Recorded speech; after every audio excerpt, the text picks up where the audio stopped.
All right, guys.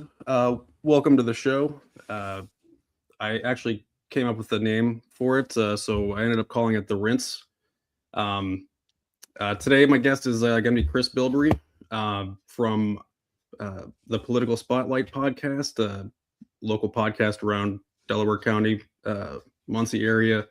Does a great job, especially getting into local politics, the minutia and the who's who. So I really appreciate you being on with me today.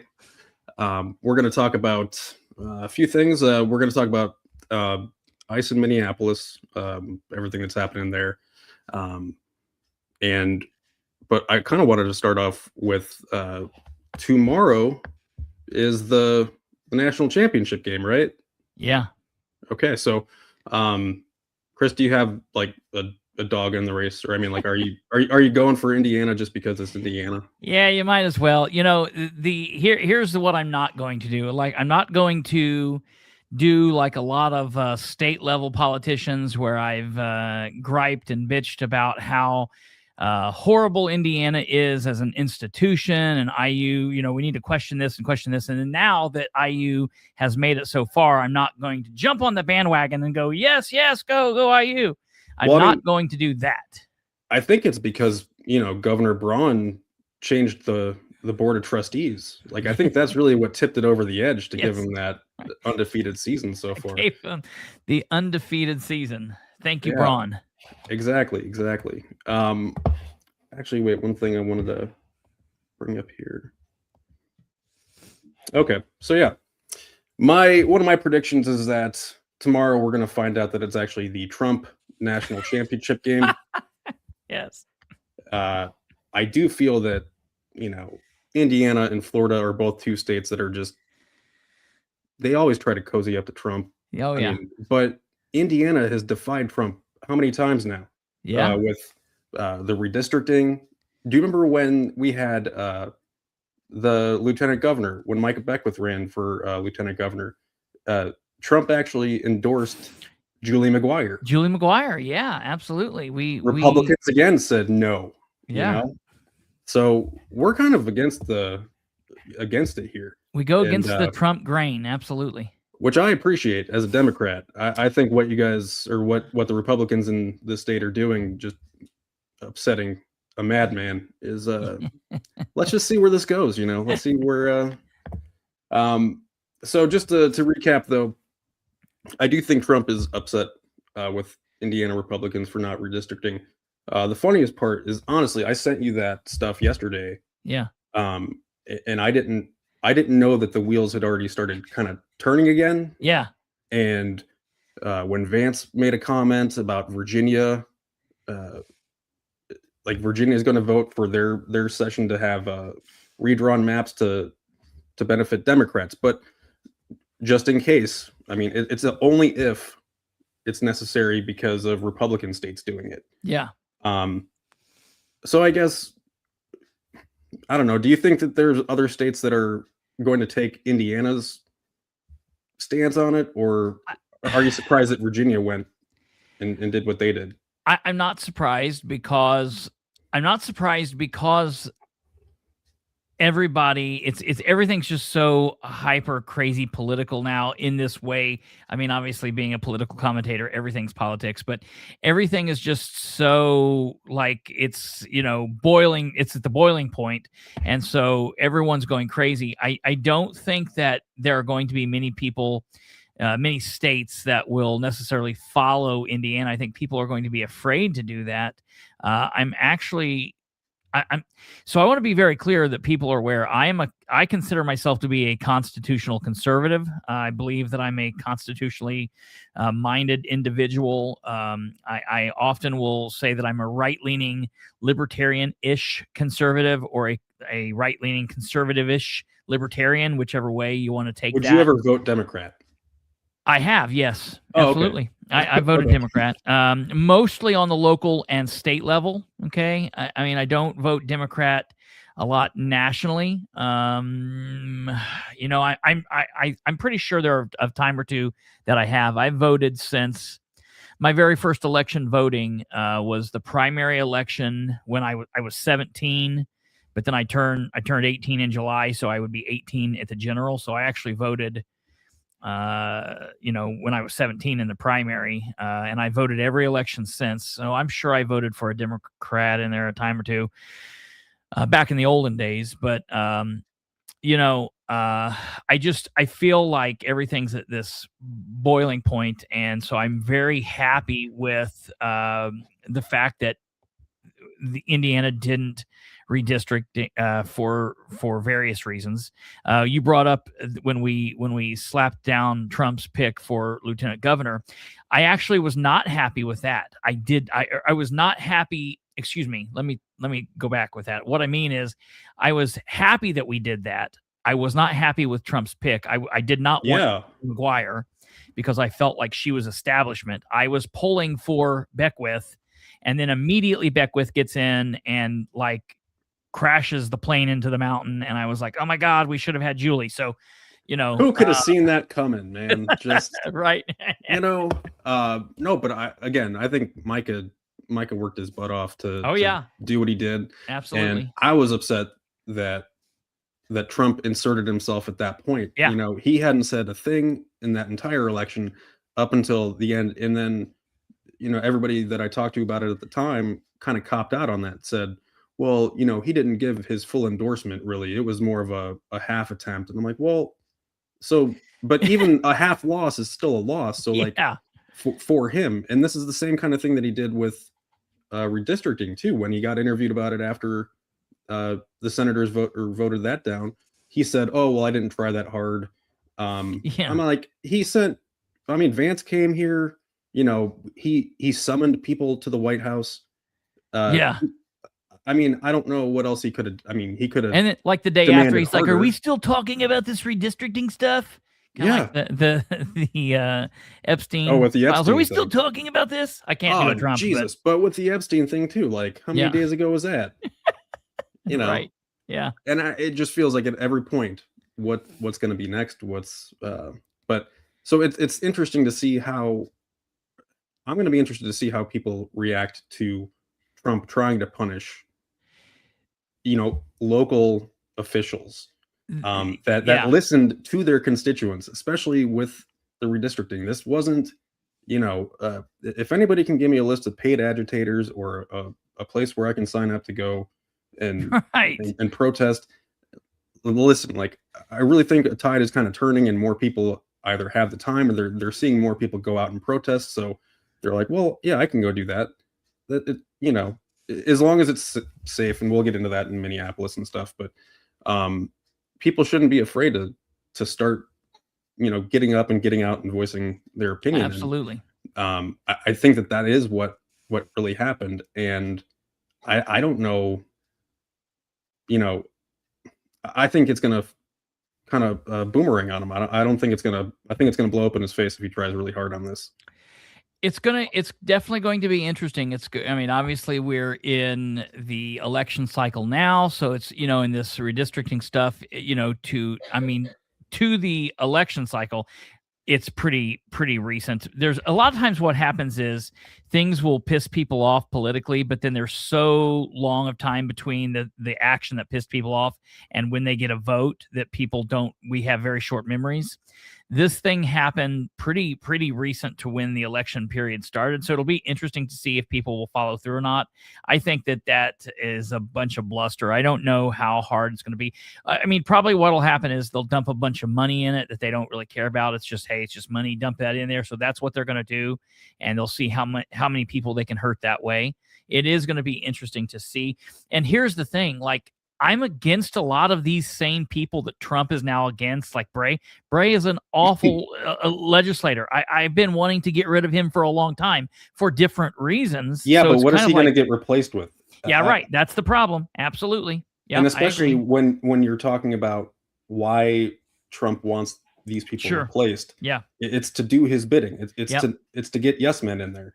Yep. And how is that going to help the local citizens with data centers? How's it going to help them with utility costs? You're going to put in somebody who's making probably six figures already that doesn't have the same kind of lifestyle as 3/4 of the state, and doesn't understand the same kind of sacrifices that people are having to make. I think around this time too. So Certainly.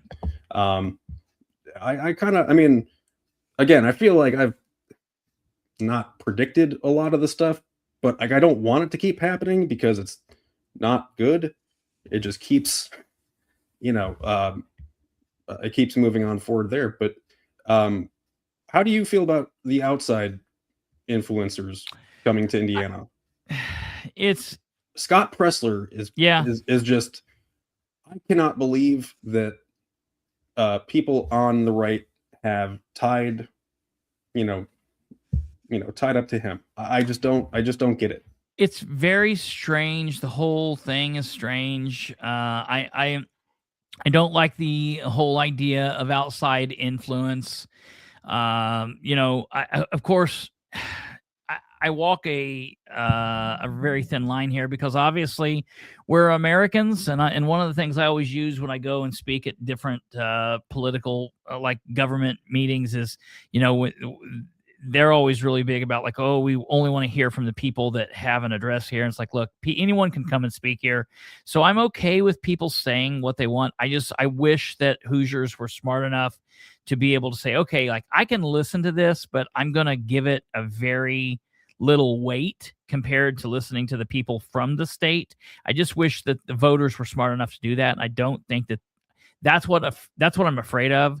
I don't know if there are if the voters that are currently voting, because we have such a small amount of people that are voting. I think that they tend to be the people who will just lob on to what's being said. They're very tribalistic, and so they'll just do what's being said. And then the new flavor of the day, is kind of what they'll go by. And so the whole Scott Pressler thing, all of that's very strange. Obviously, hey, he has a First Amendment right to say what he wants to say, and if people want to welcome that in and listen to him, that's great. But I just wish that voters would really look into what's going on more than just, oh, look, a squirrel, and get excited about that and go with that. So I don't know. I think it's going to affect things a little bit. I question how much of an effect it's truly going to have. I just keep thinking like I think that Scott Pressler and like DC Drano and like I mean I'm waiting to see how Turning Point USA is going to be brought into the mix too, because a couple of the events that they've been marketing is it's like Turning Point, it's Scott Pressler. They just had that. I want to see if I can share my screen on that. Going to the Avalon or something like that. Oh yeah.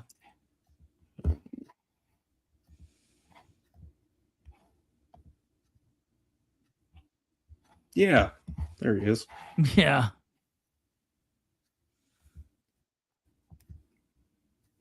Could you hear that at all or no? Okay. I actually don't know how to do audio on here then, but if oh no, go ahead. I was just gonna say, if you go back, you have to make sure that the thing's clicked below. There's a thing that says click the audio, like when you're sharing the screen. There's a little box that says make sure that you're clicking the audio. I think we're gonna have to do this for my next training session. But yeah, well, because I can bring up the here's Todd Rakitas. Oh yeah. Post here. What an incredible night, Lake County with Turning Point USA, Scott Pressler, Micah Beckwith, Jeannie Ives, Ron Johnson, and so many political or passionate patriots. Yeah. This was at the Avalon Ballroom in Lake County. I want to say it was $100 a ticket, $1,000 a table. And so, the Attorney General, the Lieutenant Governor are in favor of this. Sure. And they're local people. And so I feel like this is going to start ripping people, kind of apart in different areas. Yeah. I'm thinking. Yeah, absolutely. I mean, it's very strange. I try to attend events and things like this, and I mean, I've attended events that have cost, I guess, where I've paid $7,500 before, but this is something like I didn't go to this. I wouldn't have paid to go to this. I mean, it's interesting to watch. I'm interested to hear what they're saying, I guess, as a commentator and as somebody that pays attention to what's going on. But I certainly wouldn't have paid for this crap. I mean, I just it's just a bunch of rah-rah stuff. Yeah, right. I mean, it's you're speaking. You're everybody. They're paying. I'm paying $100 for you to tell me what a great guy you are. I'm already voted for you. I'm already in line there. They're just speaking. It's like speaking into the mirror at this point. Well, and so are they waiting also for Vance then to kind of take over? I think. I mean, so not to just drop because I don't see Trump going off, into the twilight of his life and just hanging out ever.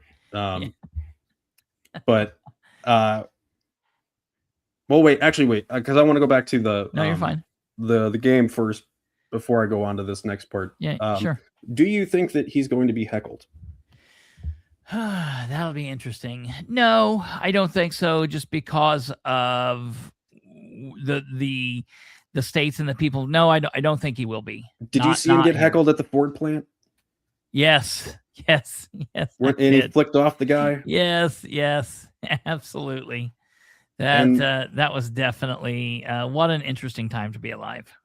But that's it too. It's like I don't think that's the last time that people are just going to yell random crap at him. No, it will start. I mean, I'm sure that's going to start to be kind of a normal thing that happens. I just don't know that it's going to happen at the game just because of the two teams that are involved. Maybe if it was someplace else, maybe, but I just feel like he's going to be those tickets cost a lot of money too. Yeah, right. Absolutely. Yeah, those people aren't getting tax cuts. Or I mean, those people are the ones getting tax cuts. Yeah, right. So yeah. So they're going to be cheering him. I think he's going to be kind of on home territory there.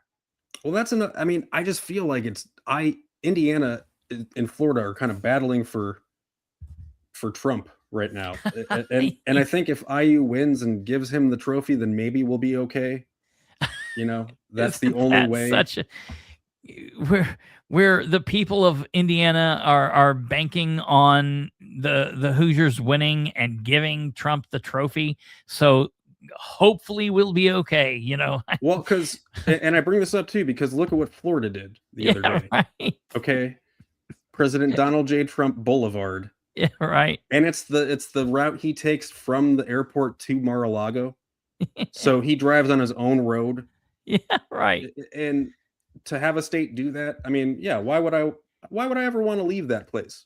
Hey, it's not too late. JD Prescott is pushing to make sure that Indiana Hoosiers know that we're actually Hoosiers. Like he's making passing this bill that's very important right now. This is like pressing work to make sure that we know that we're Hoosiers by God and that it came from Harry Hoosier. This is something that has to get done.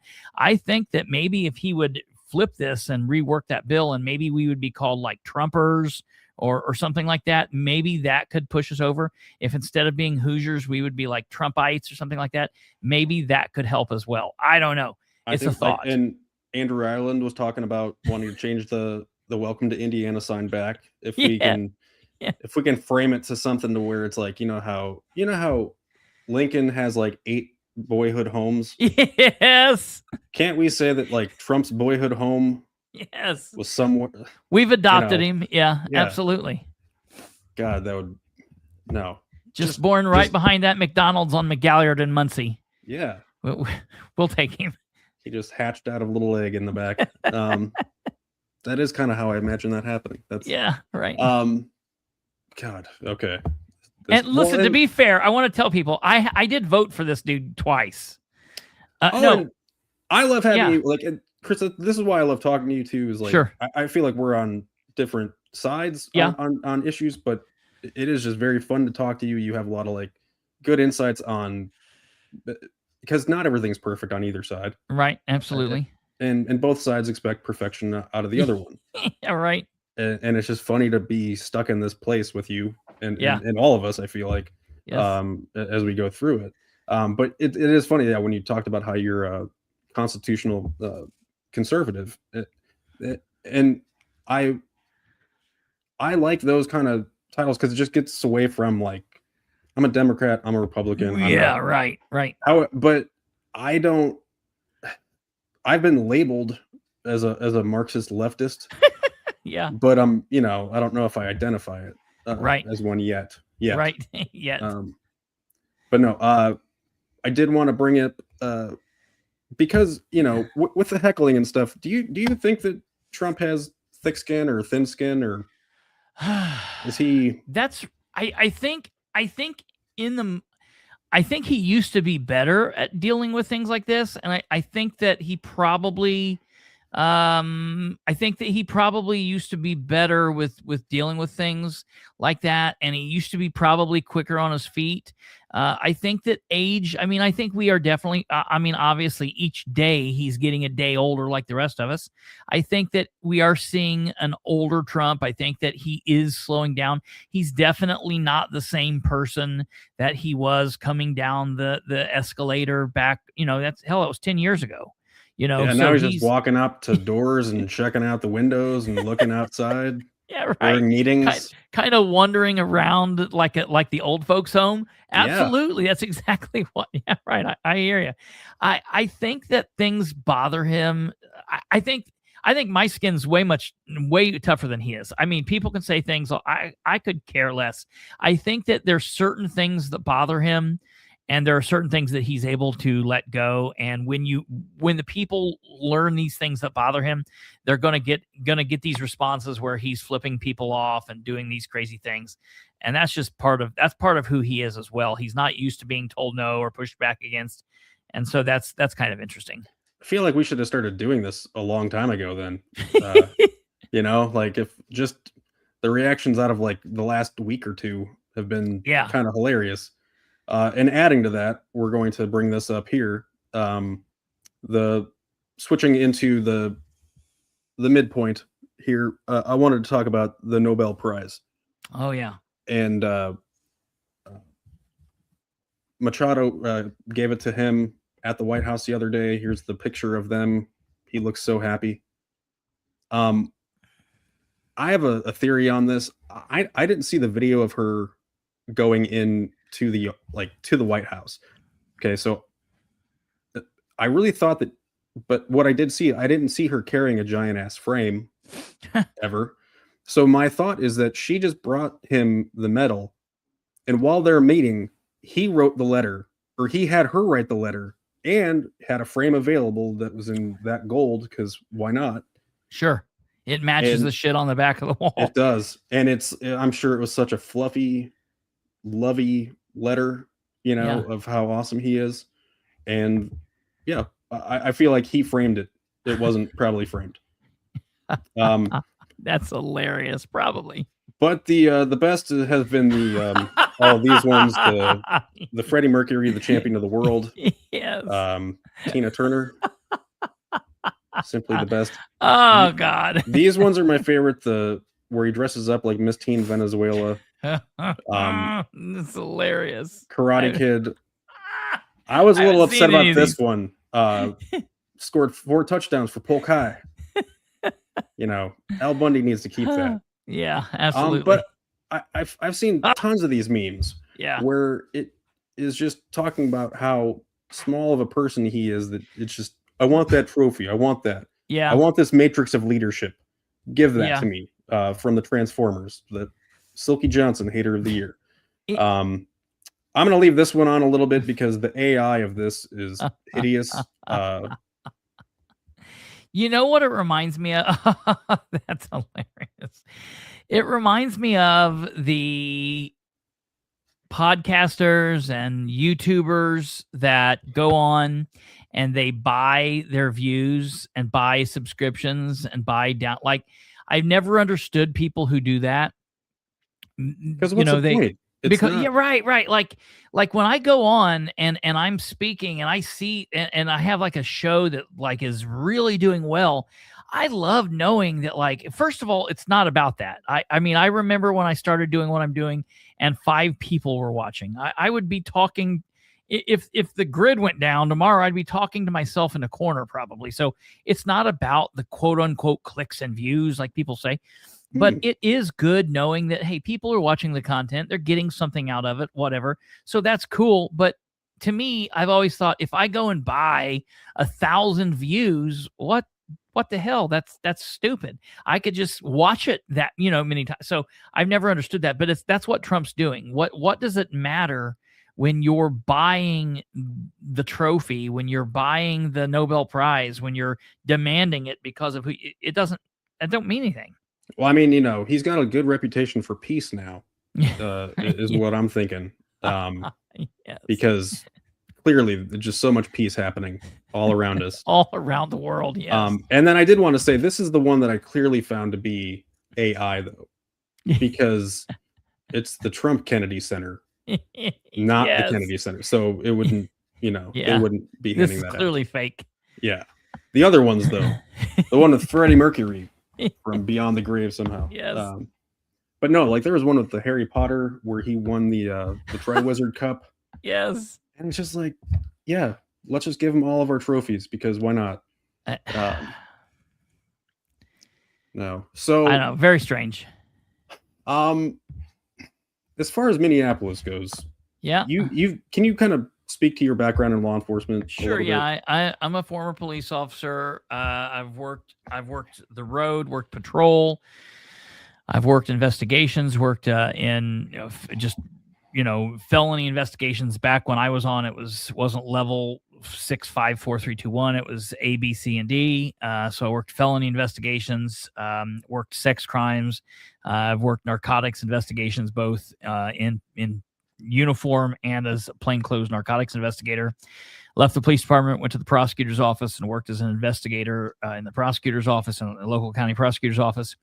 So I have training and experience as a police officer. I have training and experience being in situations which are scary, and I've made traffic stops. Obviously, I've been all around all sides of a vehicle. I've been in situations where I've pulled my gun.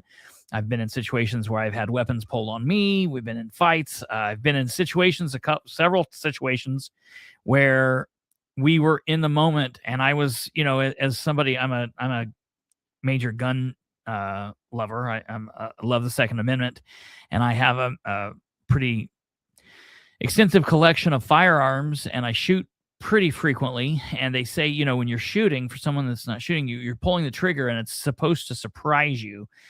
That's a weird way to say it, because obviously you're pointing your firearm and you know that you're pulling it, but when you're not supposed to anticipate it because you'll jerk it. And so you're supposed to pull it and let it going off surprise you. And there's been times where we've been in a situation and I've been squeezing the trigger, and had it went off, I would have been like, yeah, and it would, in my opinion, it would have been a good shoot. But thank God, God intervened, or something happened. The person stopped doing what they were doing, and we were able to resolve it peacefully. So I've been in situations like that, and so I definitely have an understanding. I was not there in Minneapolis. I've watched the various views like everyone else has watched. So I try not to Monday morning quarterback as much as I possibly can. And it's always good to see all the information before making a decision. However, I think that I'm a little bit different than just every average Joe citizen that's doing it, because I have been in those situations and I have training and experience that enabled me to have a little bit better understanding than just, your Aunt Mary who's like, well, I don't like this, or I do like, whatever. So that's where I stand. Well, no. And so you're my go-to gun person, by the way. Like if I have any questions about, like when we talked about the Whitestown shooting, mm-hmm. That was a great conversation, I thought. Just, sure. Understanding the what could be going through other people's heads at the same time. I mean, this was, again, just really this video that scenario. This video that you're sharing is fantastic. And the New York people. This is the New York Times. It's like the breakdown. It's about like 7 or 8 or 9 minutes or something like that. But it's it goes through so many of them. Yeah. And I will tell you that this little clip here, when they're going through this and watching this, it was fantastic, and it shows you. And what I would highly recommend people do is watch it, and watch them all from like a far distance.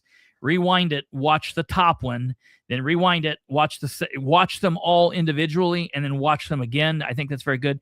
Something though that pissed me off about this video, the one thing is it kept saying he wasn't ran over, and I don't know. To me, that's where words matter. I don't know anybody that's claiming that to me, being ran over means he went under the either wheel, knocked down or he fell down and the vehicle went doop doop over top of him. Yeah. And I don't know anybody that's claiming that. I certainly, in any of the arguments I've had, have not claimed that, oh my God, she ran over him. That does not, in my opinion, lessen a situation, because whether he's ran over or he's hit with the car, he obviously wasn't. If I'm driving 60 miles an hour and I hit you, but I don't run you over, I'm probably going to hurt you. I don't think he was hurt, but you also don't have to be hurt to take action. So I fully believe in my heart of hearts, whether she intended to or not, that he was hit with the vehicle. I do believe. I mean, he made contact with the vehicle. Yeah, right.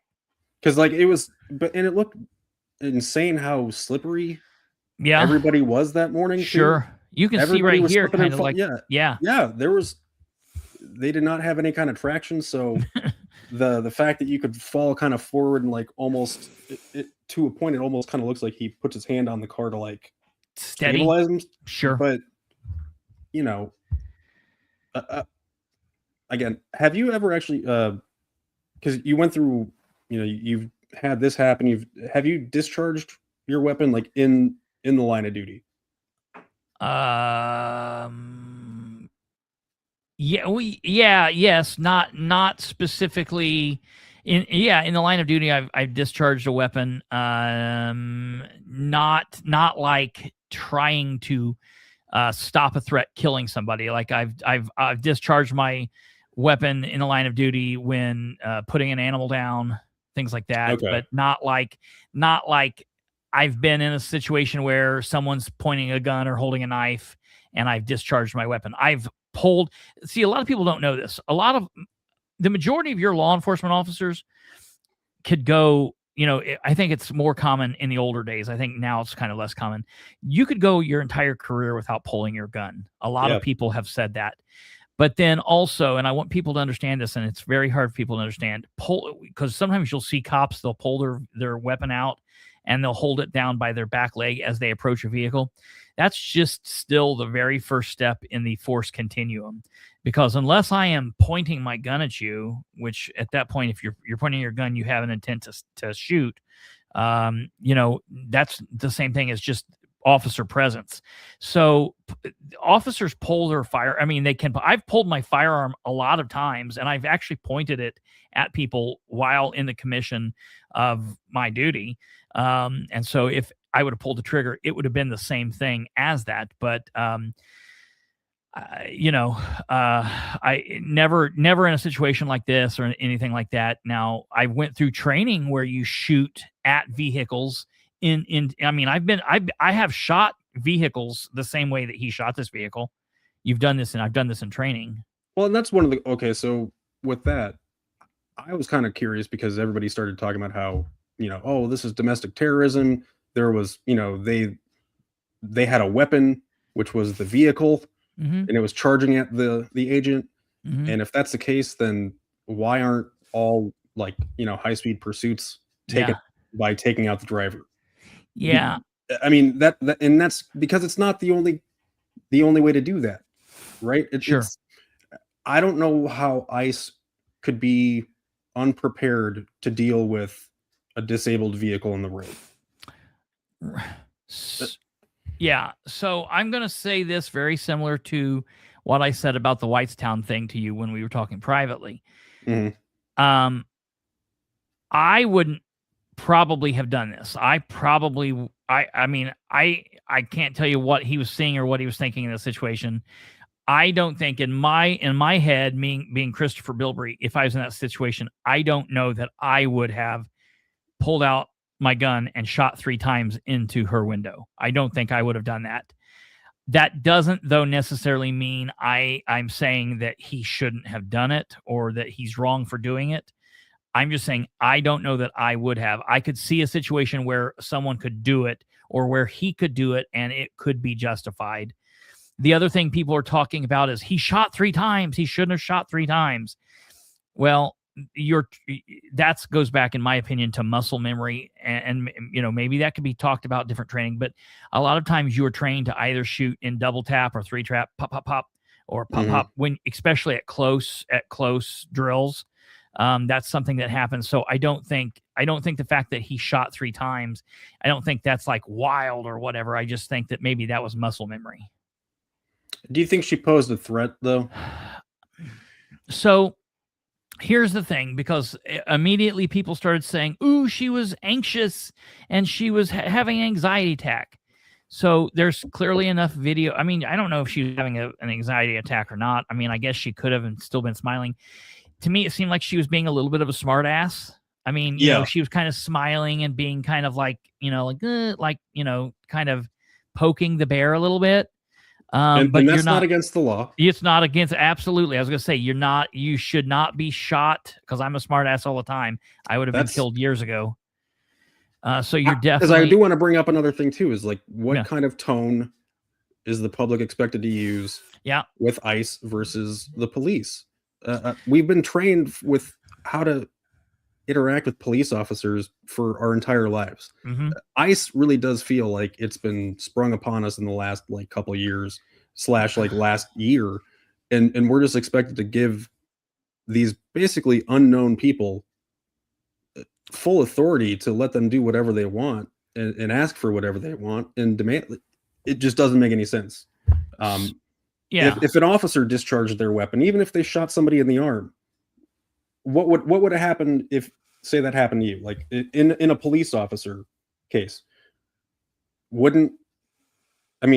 There's like a protocol for what happens with officer related shootings. And listen, I think the same thing. And unless you can tell me differently, I've not seen anything, I would assume the same thing's happening with him. So basically what happens anytime that now it didn't happen when I put down like a dog or whatever. No. But anytime you are in an OIS, an officer involved shooting, law enforcement officer shooting, basically what happens is they once everything is secure, once it's locked down and there's no more issue and you're not like under threat, generally what will happen is another law enforcement officer will come to you, and they will stay with you. They're supposed to secure your weapon, the weapon that you fired, and they'll go as far as to not unarm you, because that's not what they're trying to do.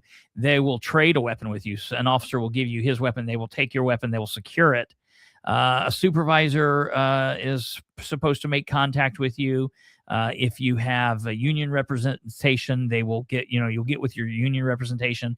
You will do a blood draw. They'll take you and you'll do a blood draw. So they'll see if you're under the influence of alcohol or narcotics or anything that you shouldn't be under the influence of. And then generally they will take a statement from you as soon as it's possible to take it. When you're, because a lot of times, and people don't think about this, people think like, oh, the cops out here shooting people and then they're going back and having a party afterwards. I mean, if you shoot somebody, specifically if it's a fatal shooting, a lot of times that will play on the officer's emotions, no matter how hardened they are. Taking a life is a very heavy thing, even for cops that are trained to do it or maybe have done it in the past. So they'll let them kind of process that. They'll take that interview, and then that officer, that detective, the trooper, FBI member, and I would assume ICE, will then be placed on a paid administrative leave, and until the investigation works and that officer is cleared by the attorney general. In that case, the attorney general locally or state, it would be the prosecutor's office that would then clear them.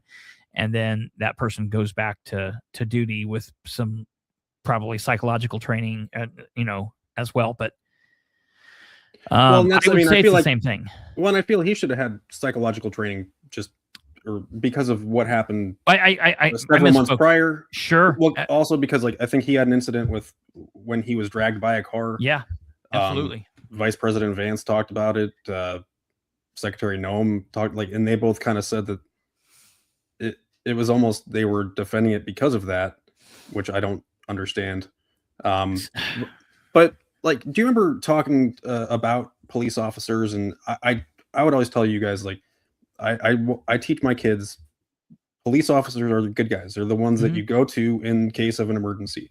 And I always love it because anytime I say that former police officers or cops, they're always like, yeah, and don't say we're going to come arrest your kid for if they're not paying attention or if they're not eating or something like that. We don't do that. Don't freak them out.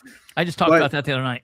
Well, and it's like that's what nobody would ever go and say to their kid, trust the ICE agent. Because what you're seeing here to help you. They're barreling indoors. They're just shooting pepper spray at people.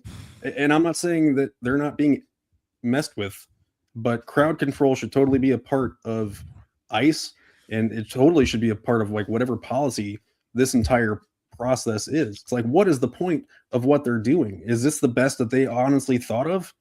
Like this procedure that they're doing right now in Minneapolis is the best example of their thoughts. Yeah, so to speak to that, so first of all, and I do want to get back to what you said just a second ago about whether I think that what the driver here did was domestic terrorism, and we can talk about that here in a second. I don't believe, quote unquote, that it's domestic terrorism. I think people need to be very careful with that. I do not believe what happened there was domestic terrorism. Yeah, right. I don't. I just simply don't think that, and I'm sure there's a whole bunch of people on my side that'll fight me about that, but I do not believe that. Going back to the point here.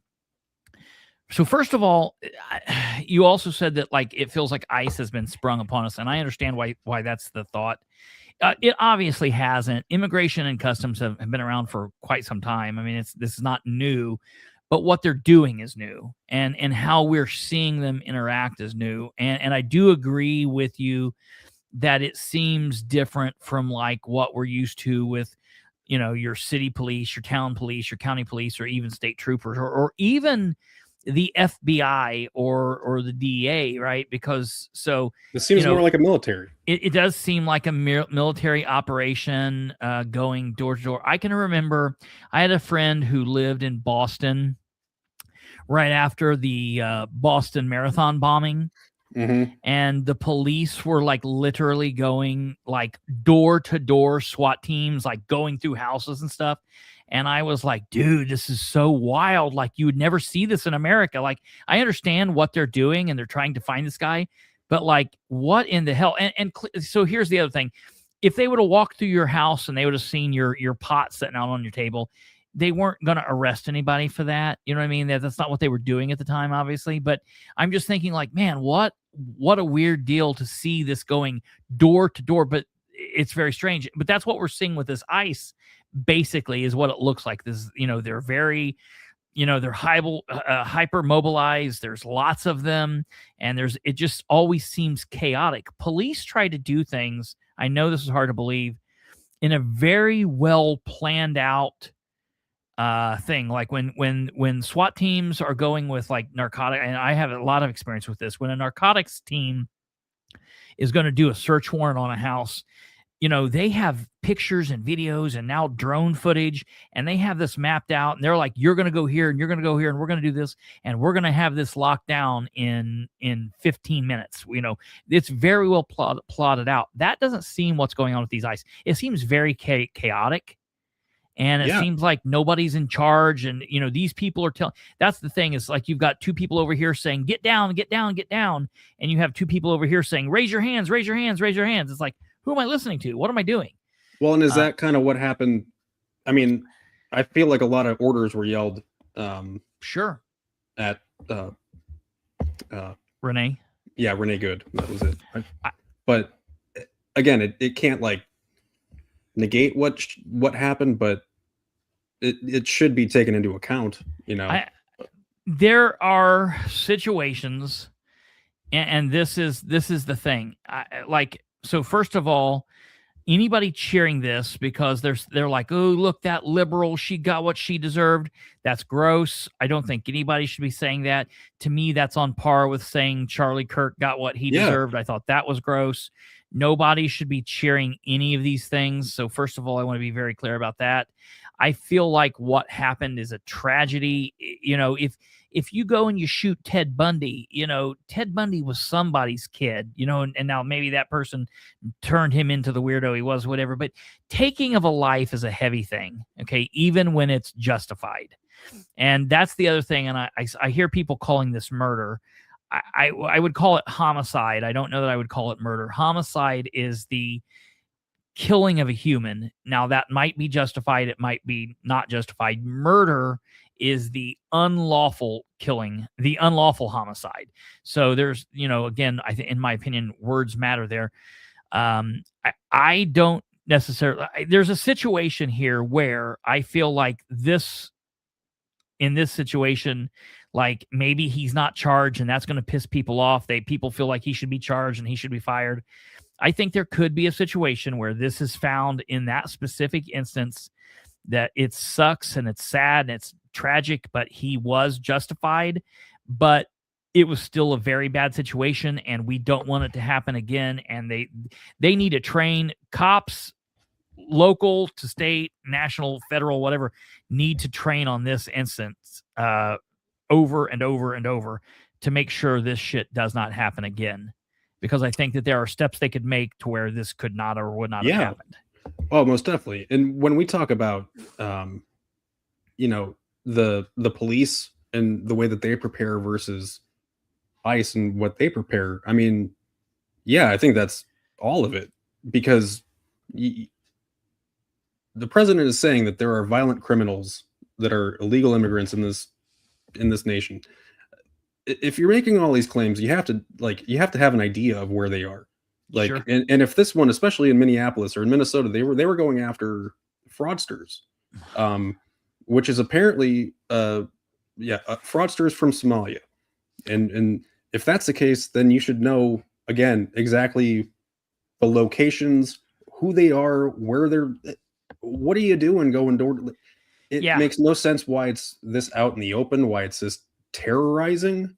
And I mean, I think unless that's the whole goal, is that it is supposed to be visually terrorizing to everybody else but I think it's just riling everybody up, because most of the time, most of us all feel that, no, I don't want the government to come and, ask me for my papers. It's like, no, I live just, why do you exist? Like, why is ICE able to just come and do this? Like, it's not, I don't think that this is what people voted for, and I don't think this is what was sold to them to vote for it either. Sure.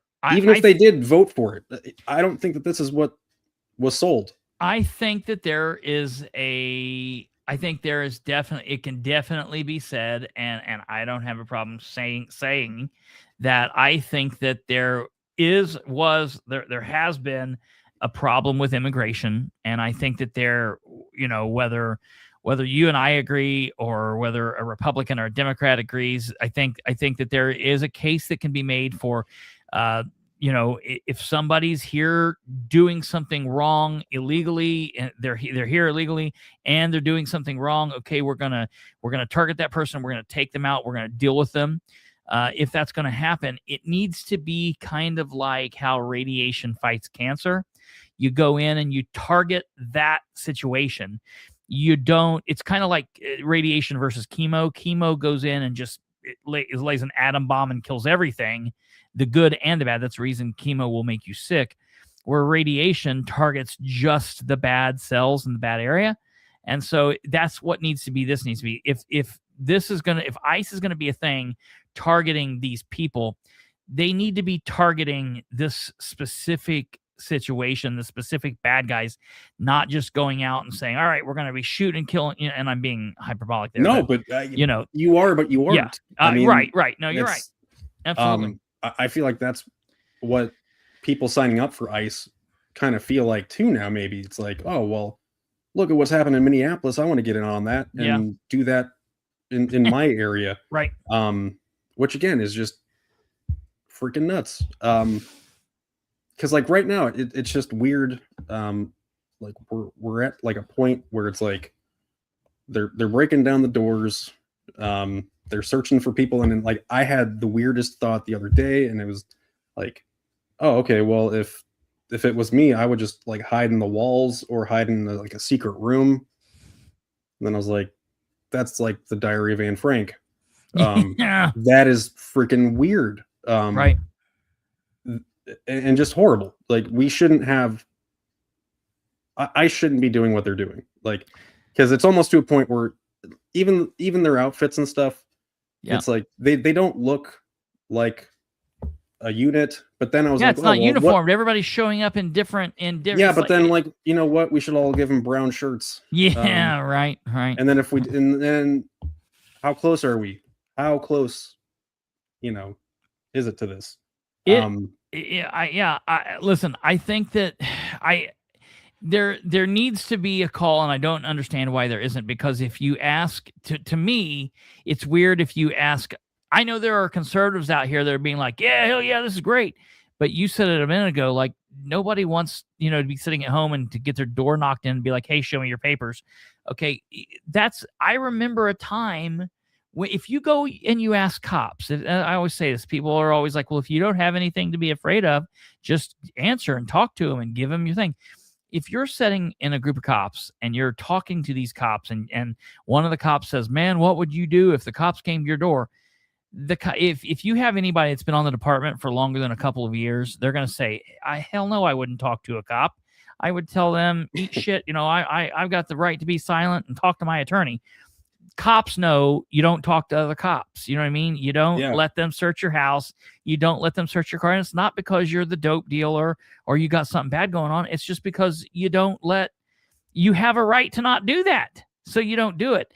And I remember a day when the conservatives, other conservatives that I would know would say, hell no, they can't come knock down my door and search through my house and look to see if I'm hiding a little brown person. You can't do that. Right. Yeah. And now it's like I'm hearing a lot of people on my side saying, well, yeah, this is, that's great. And it's like, well, I'm confused. What? Why? Where did we change? Yeah, we changed at the same place where Republicans used to be Democrats during the Civil War or whatever the hell people say. And yeah, right. No, and I feel everybody just keeps digging in, but especially with ICE, I think that is one area that and people can. I don't know. I don't even know. Like we can't abolish it, but the president is not paying attention to Congress. He's not paying attention to judges. He's just doing what he does. Trump national championship.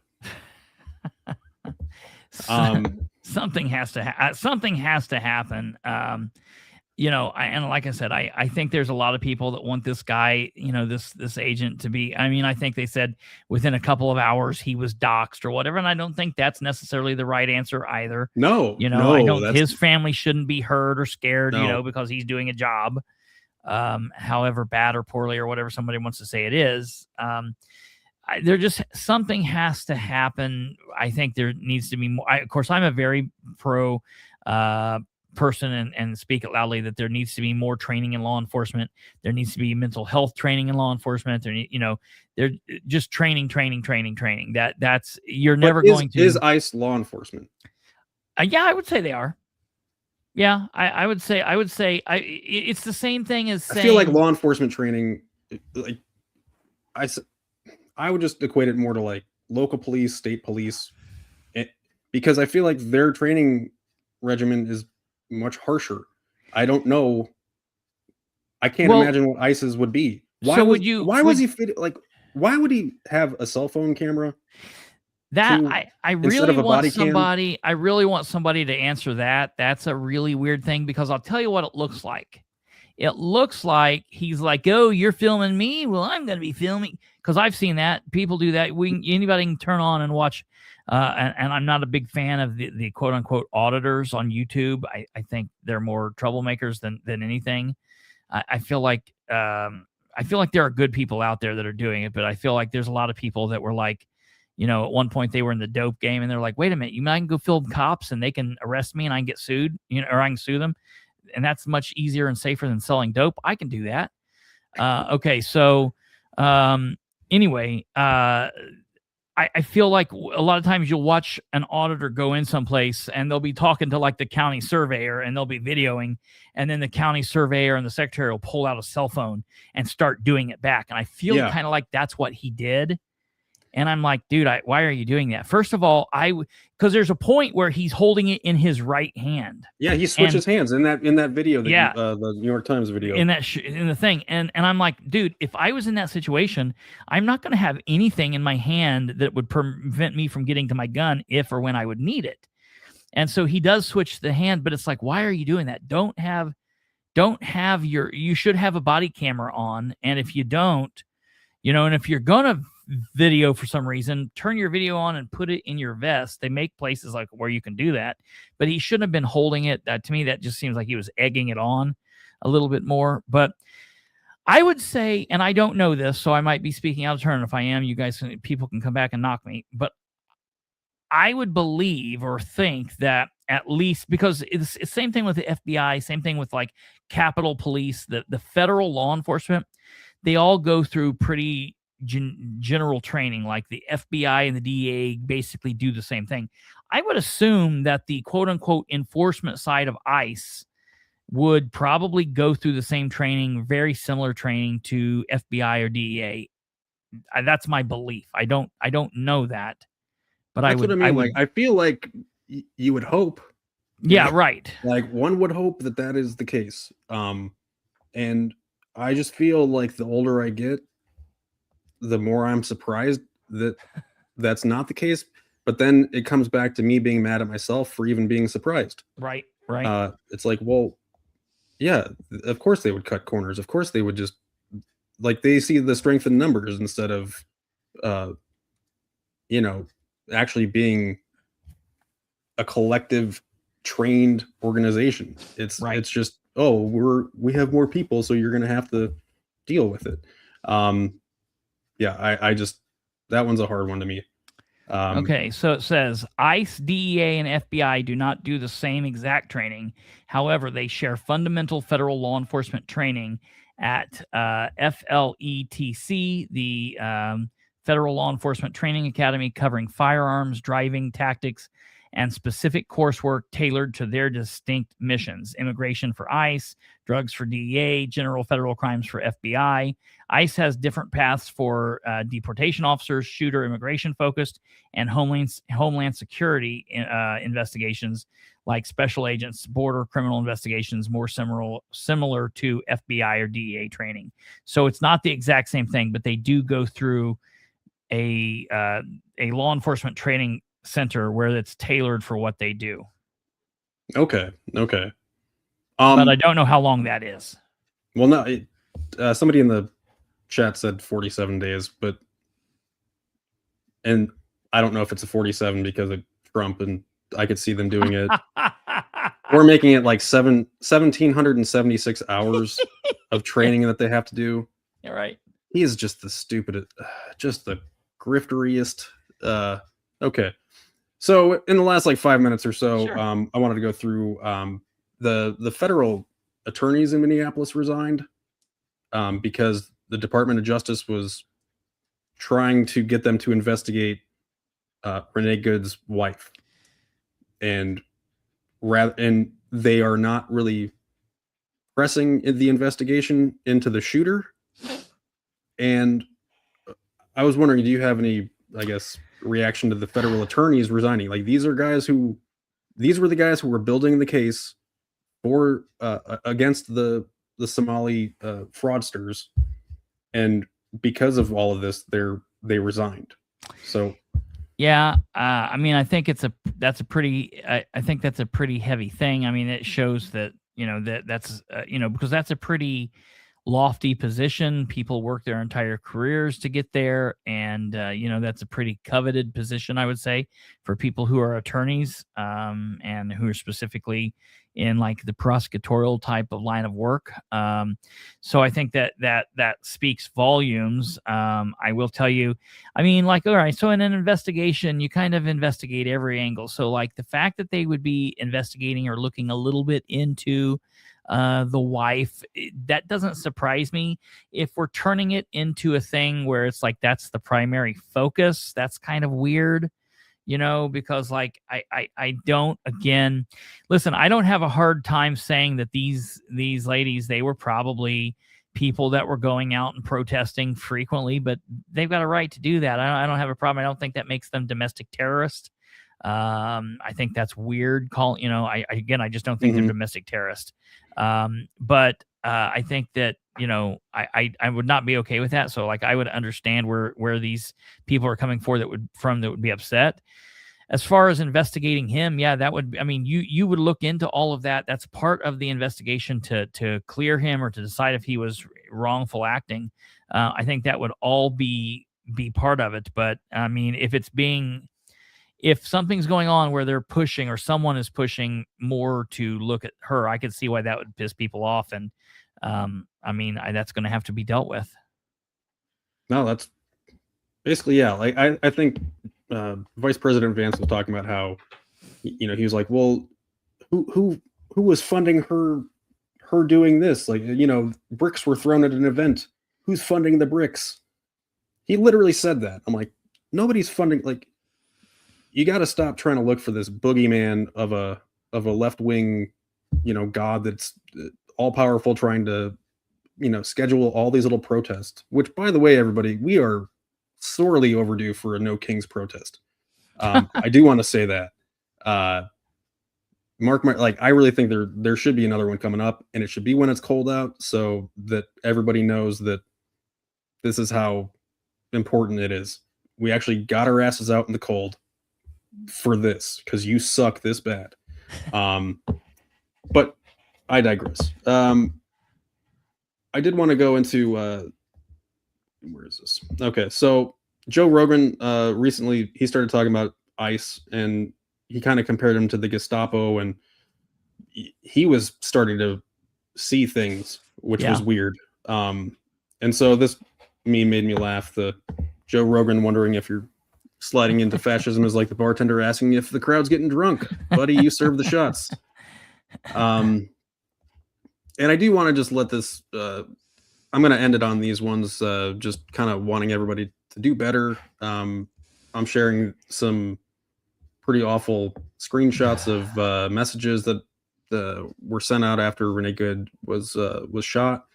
This one says Renee Good is dead because liberals gaslit her into thinking she could do whatever she wanted in the name of social justice. I don't think that's the case. This one was horrible. White Lives Matter again. God. And then this one, Renee Good died from TDS, LGBTQ FAFO. And this is all from the people on the side that, when Charlie Kirk was shot. We're just upset. Yeah, right. Yeah. Why would we never do this? And it's, I remember at that time too, trying to, come to terms with everyone's grief and just feel sad. Like I felt bad for the family, but you have your normal human responses. Sure.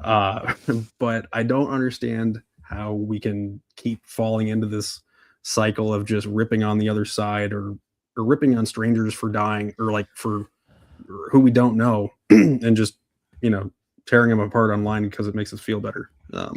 It's the whole thing. I can remember. I specifically remember where it was. I was at a walk behind my house when I found out that Ruth Bader Ginsburg died, and I literally ran. I ran my fat ass home because not like he was going to hear it mattered, but I literally wanted to post on social media, Trump, don't do anything, don't do it. Don't do, because I knew what he was going to do. I knew he was going to say, well, I'm going to put in a new Supreme Court justice. And I knew I didn't want that to happen because I knew that we had all told Obama not to do it when Scalia died, and we were all mad, and I knew that we were going to do it, and I knew the Democrats were going to be like, no, you can't do it, because the Democrats did it when they were in, but they were going to say we couldn't, and we had said they couldn't when they were in, and I just hate that. I hate the pendulum, the back and forth, the craziness, and nobody else seems to understand. I'm like, we got to at some point stop that. And it's the same thing with this thing, and that was way off topic, but it's the same thing. No, it's like you're comparing grieving. Yeah, Charlie. Yeah, right. Just stop. You know, and we all said there we would never celebrate someone's death, except, well, we did George Floyd's, and now we are Renee Good, and it's just like, it's gross on all sides. Charlie Kirk didn't deserve to die because he had thoughts. She didn't deserve to die because she wanted to protest. Just all this craziness it has to stop. I definitely am for people protesting, whether they're protesting my side or whatever. People have to do it safely. I mean, you have to have some common sense. There's parts of, I don't like the whole FAFO thing with this. I understand that there's a thing where people can say that, like, if you're out there doing stupid stuff, you know, my dad used to told me at a very young age, and I live my life, you can do whatever you want in this world as long as you're willing to pay the consequences. And so we have to live life with that understanding, but I don't think that the consequences for protesting a law enforcement action is getting shot in the face specifically. Okay. Oh, I know. Well, but this guy, what is it? Jake Lang. Yeah. He was the guy that, he was a January 6th protester. He went and protested in Minneapolis today, against Somalia, and he was going to burn a Quran, and I guess like thousands of other, protesters on the other side came out against him. But he wanted to go out thinking that, you know, oh, I can, and again, there's a common sense bit to it. Like, even with sports, for God's sake, like, a Yankees fan does not go into like a Boston bar just talking a bunch of smack about the Red Sox without getting the crap kicked out of them. And that's not even political. Yeah. Right. I definitely understand what you're saying. That I don't know. It's a major common sense issue. And the fact that it's lacking, common sense is lacking on both sides of various things. I think we just have to be, I don't know. I don't know how we get it back. I don't know that we do. I just think that we're here and buckle up because we're enjoying the ride. Right. Or maybe enjoying it. Maybe, we're on it. Yeah. But I want to say thank you, Chris. What time is your show on tonight?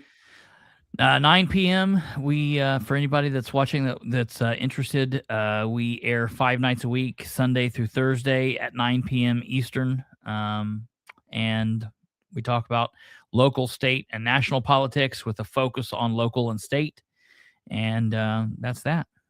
Awesome. All right. Well, yeah, everybody tune into that, and then I'll be on next week with somebody. I don't know yet. So, and I read in the comment it said, how am I going to have fish on the posters and not call us bouncing around the room? That's a valid, that is a valid point. I'll have to think about that one for next time. So, but no, thank you guys for tuning in, and appreciate it. Thanks. Yeah, thank you, sir.